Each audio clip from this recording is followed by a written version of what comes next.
अस्सलाम वालेकुम। उर्दू पॉइंट के साथ मैं हूँ आपकी मेज़बान फ़ातिमा वसीम। और इस वक्त हम मौजूद हैं पंजाब ट्रांसपोर्ट कंपनी में। हमारे साथ आज मौजूद हैं ऑन सादिक साहब, जो कि वाइस चेयरमैन है इस कंपनी के। इन लोगों के पास एक बहुत अच्छा आइडिया आया इलेक्ट्रिक बस इंट्रोड्यूस कराने का। ये आइडिया कहाँ से आया और इस आइडिया को इंट्रोड्यूस कराने के बाद स्मॉग रेट कितना कंट्रोल होगा, आइए उन्हीं से जानते हैं। 2018 में जब हमारी गवर्नमेंट आई तो उस वक्त वज़ीर आज़म इमरान खान साहब का बड़ा क्लियर एक स्लोगन था, ग्रीन और क्लीन का ना। तो उसमें ये था कि जो क्लीनलीनेस की बात करूँगा वो इस वक्त पॉसिबल ही नहीं है, क्योंकि लाहौर आलूदा तरीन शहरों में से आपको पता है उसकी फ़हरिस्त में पहले नंबर पर है। तो ये बेसिकली जो मेन हमारे पाकिस्तान में फ़र्स्ट टाइम इस चीज़ का जिसने ज़िक्र किया वो वज़ीर आज़म इमरान खान साहब थे उस वक्त। और उन्हीं के मंशूर को आगे लेते हुए, उन्हीं की दी हुई जिम्मेदारी को आगे लेते हुए आज हम अल्हम्दुलिल्लाह इस पोजीशन पे पहुंच गए हैं कि हमारा सर्वे स्टार्ट हो रहा है और इसके फ़ौरन बाद पैसे एलोकेट हुए हैं। हम इंशाल्लाह जो है वो इसमें ऑन रोड आप बसेस देखेंगे इंशाल्लाह। एक निजी कंपनी है, उन्होंने अपनी एक बस मंगाई फॉर द ट्रायल बेस। वो अभी लाहौर में इस वक्त चल रही है, वलेंशिया टाउन से उधर तक रेलवे स्टेशन तक। तो वो जौहर टाउन से होते हुए गुलबर्ग से होते हुए जो है वो रेलवे स्टेशन तक जाती है। अभी तो एक ही बस जो है वो चल रही है आजकल। पहले भी हमने ही रूट दिया था उसे, क्योंकि रूट देना भी हमारी काम है। तो अभी जो है वो मैं ये समझता हूँ कि ये गुड लक हो गई है। सर्वे के दरमियान हमें एक इलेक्ट्रिक बस मिल गई है कि जो हम लोग जो चीज़ें हैं वो रूट्स पे चला के चेक करें, डिफरेंट रूट्स पे, कि क्या हमें जो है वो इसके लिए फिजिबल भी है इलेक्ट्रिक व्हीकल। हमने क्योंकि 200 इको फ्रेंडली बसेस का जो है वो जिक्र हुआ था हमारे साथ। हमने जो कैबिनेट से अप्रूवल आई थी फर्स्टली इनिशियली कि हम 200 इको फ्रेंडली बसेस लेके आएंगे। तो उसमें जो सबसे अच्छी है वो इलेक्ट्रिक बस कंसिडर होती है। इसमें बस कॉस्टिंग है परचेजिंग की, उसके बाद 1/3 का डिफरेंस आ जाता है। आपकी डीजल की जो है वो इंपोर्ट ख़त्म हो जाएगी आपको।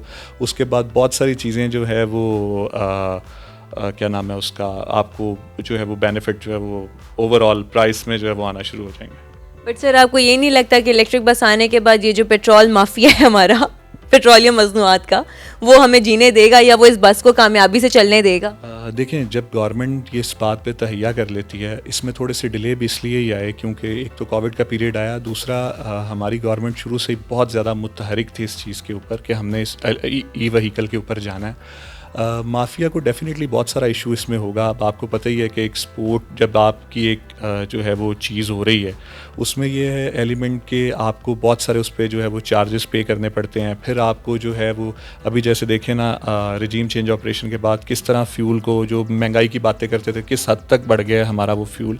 तो हमें एक ये भी एलिमेंट होगा कि हम जो सब्सिडी एक नॉमिनल सी गवर्नमेंट को पे करनी पड़ेगी वो ही करनी पड़ेगी।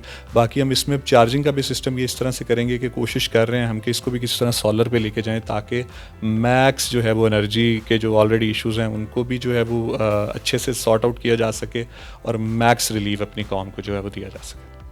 बट सर, इसके साथ साथ आपको लगता है कि ये कितना कामयाब प्रोजेक्ट होगा? देखें, हम लोगों को अभी लोगों को यही है कि आज ही बस क्यों नहीं आ रही, आप लोग इतने पैसे लगा के इतना टाइम क्यों ज़ाया कर रहे हैं सर्वे के लिए। बहुत सारे लोगों ने ये सवाल भी किए। लेकिन बात यह है कि इसकी फिजिबिलिटी रिपोर्ट बनवाई ही इसलिए जा रही है कि किस किस एरिया के अंदर जो इलेक्ट्रिक बस है ख़ास तौर पे वो जो है वो चल सकेगी और किस किस जो है वो रूट के लिए वो फिजिबल होगी। सारे पंजाब के जो मेगा 5-6 सिटीज़ हैं हमारे जहाँ पे सर्वे हो रहा है, वहाँ पे ये सारी चीज़ें जो हैं हम इसको वो जो है वो कवर अप हो जाएंगी। उसमें ये सर्वे कराने का जो मेन एजेंडा ये था कि उसमें नाकामी और किसी किस्म का जो अल्लाह माफ़ करे कि कोई नेगेटिव इम्पैक्ट, जैसे कि पहले खाने का प्रोग्राम होता था, वो किसी किस्म का नहीं है। हमारे सारे प्रोजेक्ट लॉन्ग टर्म्स हैं। ये हम लोग अपनी गवर्नमेंट के लिए नहीं कि हम लोग स्टार्ट हो गया सर्वे, कोई पता नहीं कल हम घर चले जाएं, जो भी इसका नेक्स्ट आके फीता काटे, लेकिन मुल्क के लिए कुछ होना चाहिए। और इंशाल्लाह अल्लाह खैर करेगा। आपने अवाम का भी रिस्पांस देख लिया कि किस तरह से सारी जो है वो उसमें बैठ भी रहे हैं और देख भी, अभी जो है वो चल के आपको दिखाता हूँ मैं। तो इसमें लोगों की खुशी का ये एलिमेंट होता है कि एक नई बस आ गई है हमारे पास लाहौर में भी। टू बी वेरी ऑनेस्ट, बहुत पुरानी बसेस हमारे पास हैं। इवन तो LTC का तो जब हम आए तो वजूद ही ख़त्म हो चुका हुआ था। तो अब एक नया, मैं समझता हूँ कि ये हमारी जो पाकिस्तान की और ख़ास तौर पे पंजाब की जो अवाम है उसको ये बहुत बड़ा तोहफ़ा होगा इमरान खान साहब की तरफ से। चलिए सर, आपके साथ जाके अभी बस के अंदर भी एक चक्कर लगा कर आते हैं, हम भी देखते हैं कि ये कहाँ तक रूट आपका जाता है, लेकिन इसके जो इलेक्ट्रिक चार्जिंग पॉइंट्स हैं वो आपने कहाँ कहाँ पे लगाए? देखिए, इसके अभी तो ये एक ही चल रही है और ये हमारी है नहीं। आपको मैंने बताया कि निजी कंपनी है, प्राइवेट, उनकी ये बस है। हम लोगों का प्लान ये है, हमारे पास डिपो हैं, एक हमारा हमदर्द चौक में है, एक ग्रीन टाउन में है और एक रेलवे स्टेशन के पास है। तो हमने जो है वो इन तीनों पॉइंट्स जो है यहाँ पे जो है इसके चार्जिंग का सिस्टम बनाएंगे। और अगर हम सोलर पे जाते हैं तो उसके लिए हमें शायद थोड़ा सा प्लेस जो है वो थोड़ा सा लाहौर से शायद बाहर जाना पड़े, क्योंकि उसके लिए जगह काफ़ी सारी रिक्वायर करनी पड़ती है। इंशाल्लाह इसमें एक स्पेशल स्कीम भी सीएम साहब से रिक्वेस्ट करके अनाउंस करवाएंगे कि हमें बसेस काफ़ी ज़्यादा चाहिए। मिनिमम लाहौर में भी बसेस जो हैं वो तो मैं समझता हूँ कि 1000-1500 बस तो लाहौर का जितना क्राउड है, जितनी स्पेस है, वहाँ पे भी रिक्वायर्ड है। तो बस वो टाइम लगता है हर चीज़ को जो है वो चलने के लिए। तो अभी रिसेंटली तो मैं ये कहूँगा कि अभी हम जो हैं वो इस पे जो है 200 इलेक्ट्रिक बस का प्लान, तो 2 इको फ्रेंडली बस है, लेकिन प्लान आई गेस इंशाल्लाह अगर इसमें फिजिबिलिटी रिपोर्ट में हम इन 5 मेगा सिटीज़ में लेके आ सकते हैं। मैं ये समझता हूँ कि ये एक्सपीरियंस के तौर पे ही आके या स्टार्टिंग समझ सकते हैं आप 200 बस। इंशाल्लाह फिर ये ऐसे ही चलती रहेंगी और हम इससे मज़ीद प्रिक्योर करते रहेंगे और ऑन रोड्स इंशाल्लाह चलती रहेंगी। अच्छा सर, आपसे एक मेन क्वेश्चन ये पूछना है कि जितने भी माजूर लोग हैं, चाहे व्हील चेयर पे हो गए या जिनके लाइक हैंडीकैप्ड हैं, उनके लिए किस तरह की सर्विस है? क्या उनको कोई पर्सन ऊपर लेकर आएगा या फिर उनके लिए वो स्लाइड्स आप लगवाएंगे, क्या करेंगे? डेफिनेटली पहले तो एज सच अभी इसके लिए तो पहली बात तो ये है कि मेरा प्लान ये है कि हम लोग इसमें जो माजूर लोग हैं उनको या तो फ्री कर दिया जाए या डिस्काउंट काफ़ी सारा दिया जाए। दूसरा ये कि जो बस के अंदर स्टाफ होगा वो उनको हेल्प आउट करके, पहले भी अभी भी प्रैक्टिस यही है, उन्हें हेल्प आउट करके बिठाएंगे। इसकी सीट्स जो हैं वो बड़ी डिफरेंट सी हैं, अभी आपको विजिट करवाता हूँ, आप देखेंगे तो उन्हें पूरा ओबलाइज किया जाएगा। जो मैक्स पॉसिबिलिटी बन सकेगी ना, इंशाल्लाह रजीज़ उन्हें उस तरह अकोमोडेट करेंगे। इवन स्टूडेंट्स को भी और ओल्ड एज सिटीजन्स के लिए तो ख़ास तौर पे जो है हमारा इस प्लान के जो पहले हिस्से में इन लोगों के लिए है सारी चीज़। चलें ठीक है सर, हम चलते हैं। अब आप बस की तरफ चलते हैं, चल के देखते हैं उसका इंटीरियर एक्सटीरियर वगैरह और इनके टेक्निकल पॉइंट जानते हैं और साथ में आपको बस की सैर भी कराते हैं।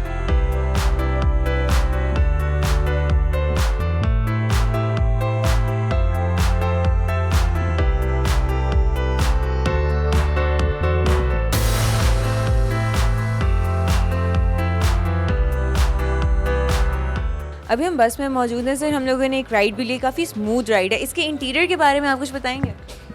ये तो एक्सपर्ट ओपिनियन चाहिए नहीं है, तो इसके लिए मैं आपको, ये इंजीनियर हैं, ये आपको इससे रिलेटेड बेहतर गाइड कर सकेंगे। बताएं जी इनको सीट और सारी चीज़ों के बारे में। इंटीरियर का ये है कि भी करंट जो इसकी स्पेसिफिकेशंस हैं, 33 सीट्स हैं इसमें और 37 लोग जो हैं इसमें उनकी स्टैंडिंग कैपेसिटी है। बट हम लोग इसे मॉडिफाई कर सकते हैं, जो भी रिक्वायरमेंट्स हैं। अगर आपने सीट्स ज़्यादा करनी है, सीट्स कम करनी है, स्टैंडिंग कैपेसिटी ज़्यादा करनी है, वो सब कुछ हो जाएगा। यहाँ पे मैं ऐड ऑन करूँगा, जैसे आपने कहा था कि माजूर अफराद के लिए, तो उसके लिए सीट्स वगैरह जो है वो थोड़ी मॉडिफाइड जो है वो करवाएंगे, लाजमी करवाएंगे वो। हम लोग जब अपना ऑपरेशन स्टार्ट करेंगे तो वो मस्ट है हमारा। सही। और इसके अलावा और इसके अंदर एयर बैग्स वगैरह लगे हुए हैं? जी वो हमारी सस्पेंशन होती है। सस्पेंशन जो है वो हमारी न्यूमेटिक सस्पेंशन है। तो हम लोग इसे जो है वो इसकी सर्फिंग सीलिंग ऊपर या नीचे कर सकते हैं। इसके अलावा टिल्ट कर सकते हैं। रैंप्स हैं, अगर किसी ने व्हील चेयर पे आना है तो वो आराम से इसके ऊपर आ सकते हैं। बाकी चार्जिंग टाइम जो है इसका, that depends upon the charger. जो अब हम लोगों ने चार्जर लगाया हुआ है वो 80 किलोवाट का है, तो वो लेता है तकरीबन 3.5 से 4 घंटे। बाकी 300 किलोवाट के चार्जर भी हैं हमारे पास, वो 1 घंटे के अंदर से चार्ज कर देंगे। बाकी इसके अलावा मैं एक और चीज़ ऐड करता जाऊँ कि अभी करंटली इसके अंदर 2 पैक्स हैं, 2 बैटरी पैक्स हैं, एक ऊपर है कि यहाँ नीचे लगा हुआ है। हम लोग यहाँ तीसरा बैटरी पैक भी लगा सकते हैं, जिसकी वजह से ओबियसली इसकी जो है वो थोड़ी सी माइलेज बढ़ जाएगा, रेंज बढ़ जाएगी इसकी, तो ये भी हो सकता है। ऑन रोड इसकी स्पीड आप कितनी रखते हैं, मेंटेन रखते हैं या ये ऊपर नीचे कर लेते हैं पहले? स्पीड जो है, चूँकि ये शहर के अंदर चलती है तो ये हमने लिमिट की हुई है 70 किलोमीटर्स पर आवर पे। तो हाँ, आप जिस तरह की स्पेसिफिकेशंस हो हम उस हिसाब से कर सकते हैं, मॉडिफाई हो सकता है, हर तरह से मॉडिफाई हो सकती है ये गाड़ी। तो अभी तक पैसेंजर्स का क्या आपको रिस्पांस मिला? बहुत ज़्यादा पॉजिटिव फीडबैक था जी।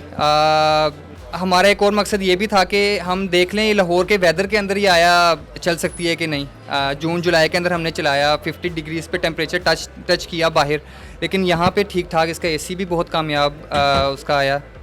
तो ये सारी चीज़ें जो है, कस्टमर का फीडबैक बहुत अच्छा था। इसी के साथ अपनी मेज़बान फातिमा वसीम को इजाज़त दीजिए। आज हम लोगों ने आपको एक नई इलेक्ट्रिक बस की सैर कराई है और ये प्रोजेक्ट अब कितना कामयाब रहता है, आपको क्या फीडबैक रहेगा, इंशाल्लाह उसके हम इंतज़ार करेंगे। तो मुझे इजाज़त दीजिए, इंशाल्लाह जल्द मिलूँगी। अल्लाह हाफ़िज़।